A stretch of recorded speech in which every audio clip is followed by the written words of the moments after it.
Okay, earlier I told you an example will be given to you. Here is an example.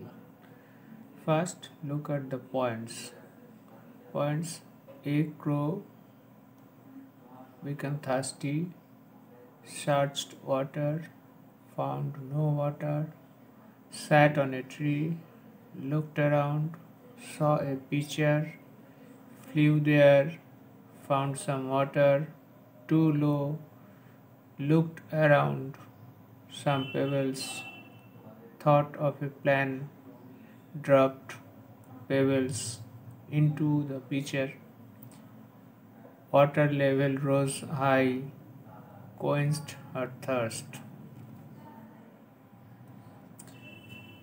In these points, look, there is no complete sentence, but there are some important information of the story. The action of a crow are there in the points. You have to use these points and develop the story, and you will find the points are like the skeleton of a human being or an animal or an idol.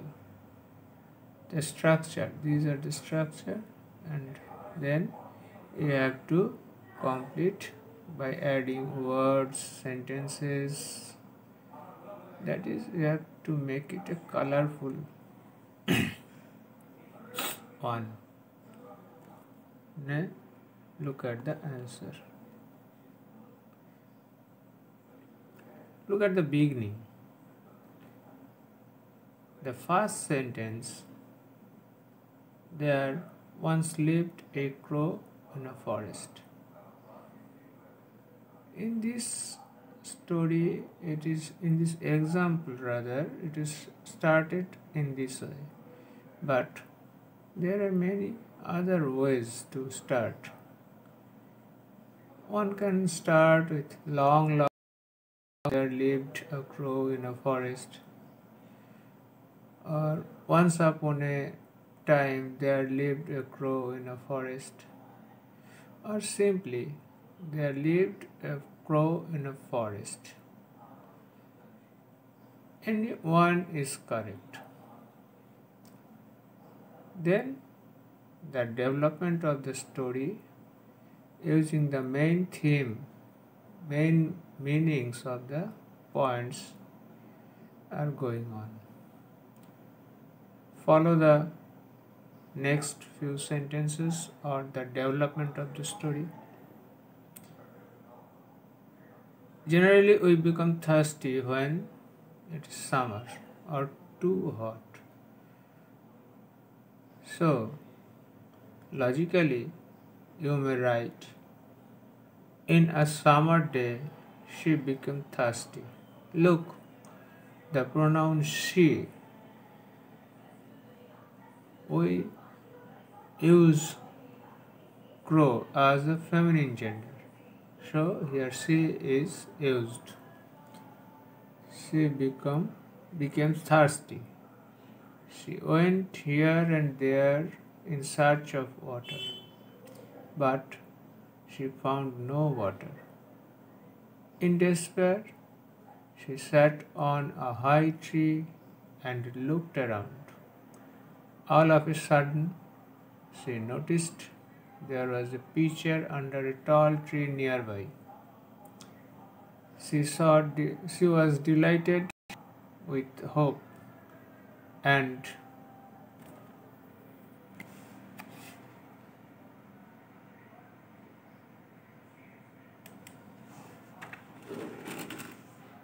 at once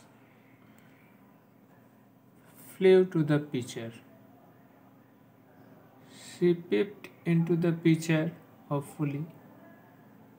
There she found some water, but it was at the bottom of the pitcher. The crow became sad.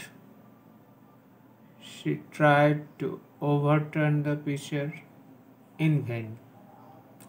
Suddenly, She saw some pebbles near the pitcher. A plane hit upon her.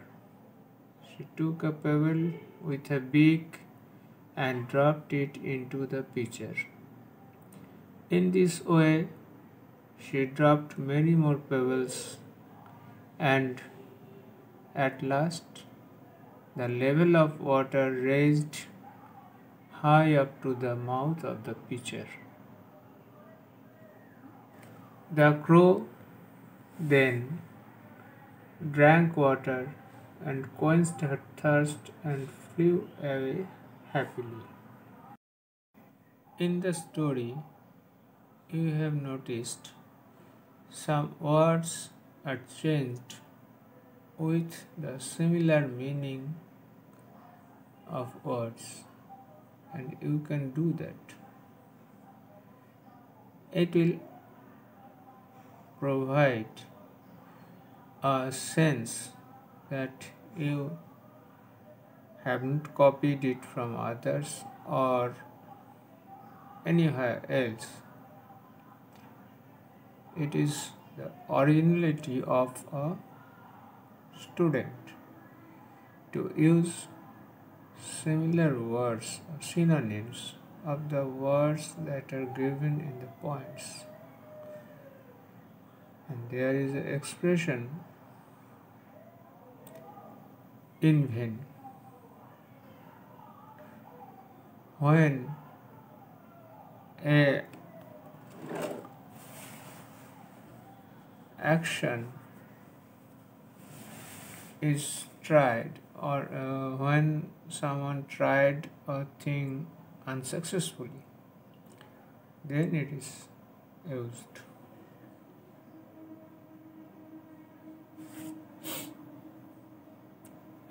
You also look, there are some linkers then and at last.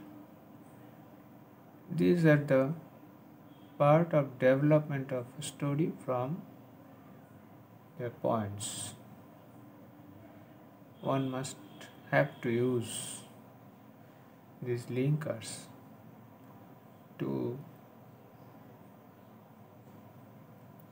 give his story a lucid sense, a easy flowing. Okay, I am giving some points. Try to develop them in a story. Thank you.